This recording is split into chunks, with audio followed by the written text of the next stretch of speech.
Nah guys, kita masih di Nusa Tenggara Timur ya.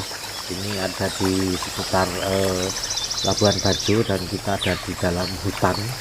Dan di sini sangat luar biasa ya, karena dengan audio semesta yang luar biasa ini, suara-suara hewan dan serangga